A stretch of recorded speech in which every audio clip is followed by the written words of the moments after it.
25 nëntor, ngriuni. Ngriuni, luftoni për vendin tuaj. Është moto e Bill O'Reilly të madh, por dhe fokusit jo të vogël. Bill O'Reilly disa herë më ka shprehur dëshirën që të vi të vizitoj Shqipërinë. Besoj që verën që vjen, ikona e Fox News do të vinë në jugun e Shqipërisë. Është dëshira e tij, por edhe imja. Me fat që njoh një figurë kaq të madhe të konservatorizmit amerikan, nga i cili mësoj shumë. Ka qenë ëndër që takoje të bëj një foto me Bill O'Reilly në madh, e jo më ta kesh në emision. Personi që na njoh është një shqiptar realist, Donald Bekteshi, Dani, nga Peshkopia e Shqipërisë, familja rrëtisur, i cili ka ndruar jetë. Por në zonën ku jeton, i zonë shtrenjtë, fqinj me Bill O'Reilly, Scaramucci dhe George Tenet. Falti, akses pa fund, siç do thoshte Bill O'Reilly për atë Bill O'Reilly shqiptar.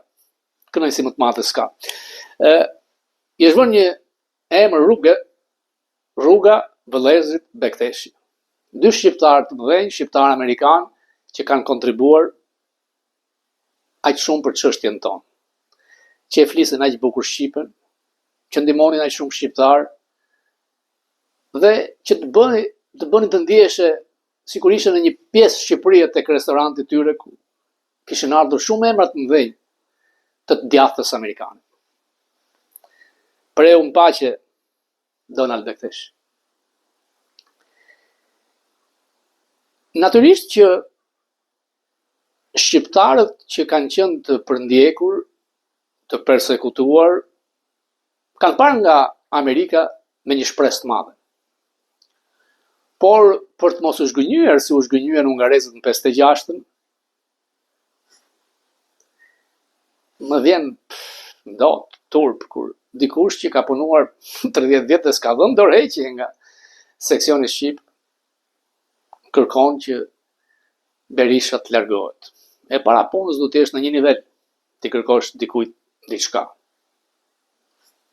E dyta, nuk pas kërkëqën rastësi në thështatën, që i ndau shqiptarët për të shqiptarë amerikanët nga ata që mbështesnin grupin nacionalist, tradicionalist, dhe ata që mbështesin të kaluarën e komunizmit krimit kuq, që u kthye me armë.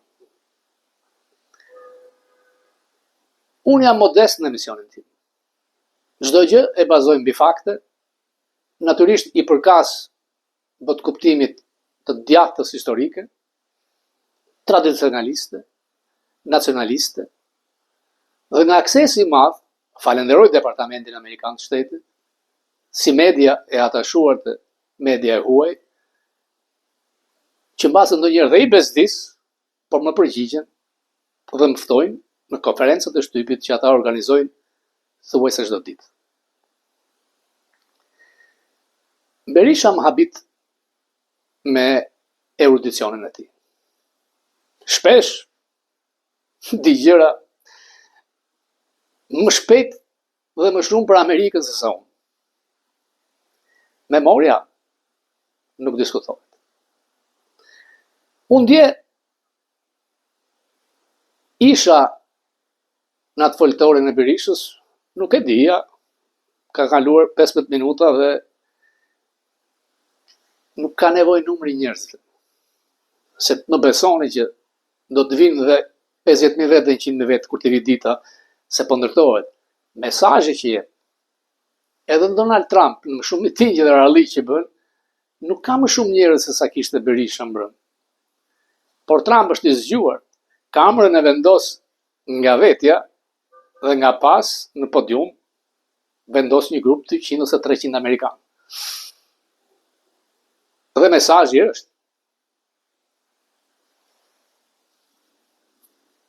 është një nderim ajo që ndodhi me partitë e qendrës djathtë që kanë nderuar një shqiptar si zëvendës president. Unë do të gëzohesha që edhe Edi Rama të bëjë zëvendës president internacionale socialiste. Se ati grupimi takon, nuk ka asgjë të keqe. A e bëjnë, nuk e bëjnë. Ndër njerëzit miqësor që takova mbrëm, ishte edhe Gens Polo. Ti jem realist, në kohën kur ai me Tritansheu ndolën kundër PD-s, nuk kam pasur ndonjë vlerësim. Por Polo është njëri i zgjuar, shkruan shkrime realisht pjekura, dhe nuk kishte në detyrim Polo të ishte në miting. Sepse është jashtë politikës, nuk i ka kërkuar as deputet, që për mendimin tim i takon shumë herë më shumë se sa figurinat Majtat Bashës. Këta dhe njerëz që duhen opozitës.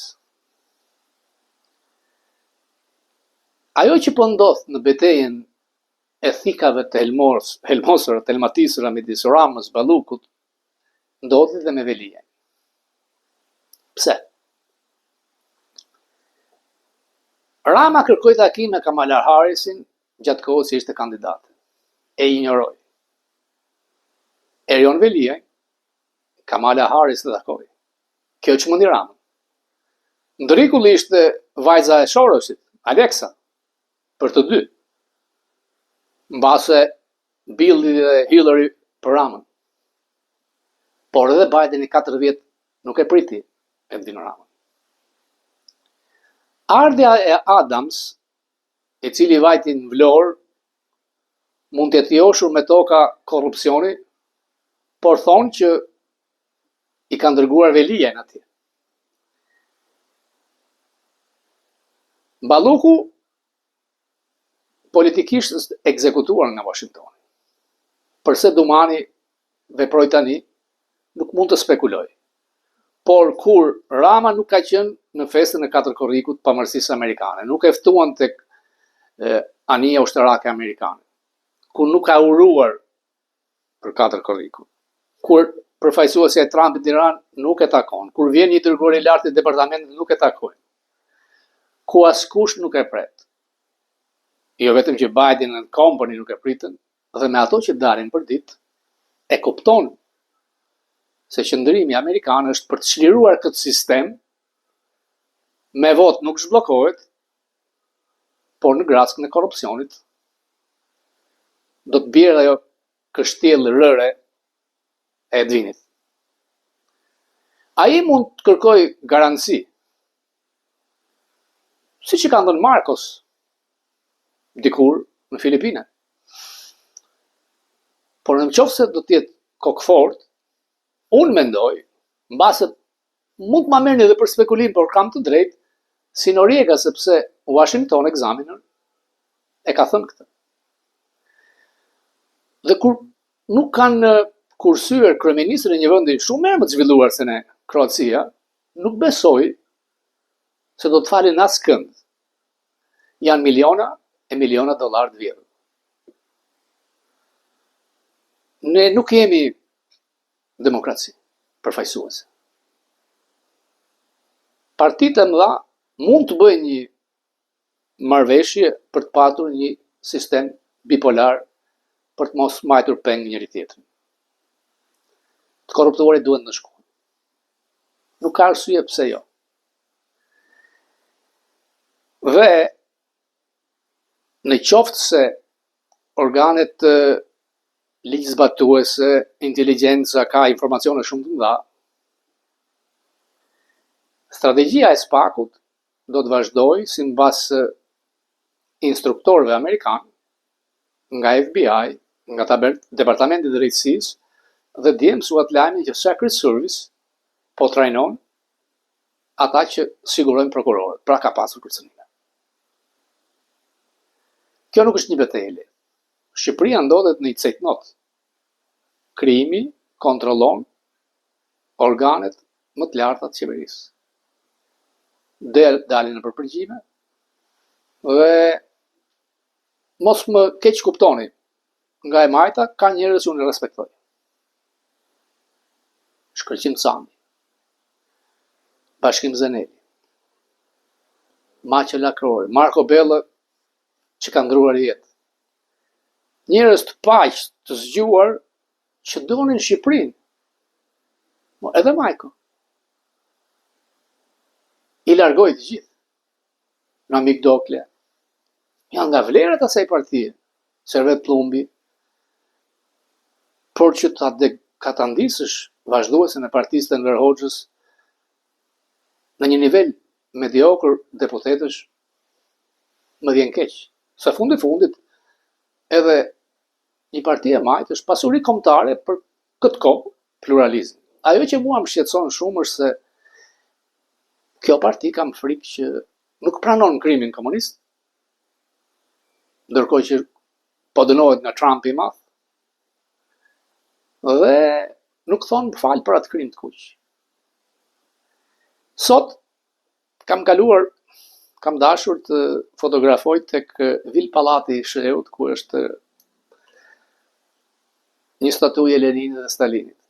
Nuk më kanë njohur, nuk kanë dashur të më lënë ata ushtarët e gardës, por kur dikush ka thënë po jo, Robert është në Amerikë, më lanë.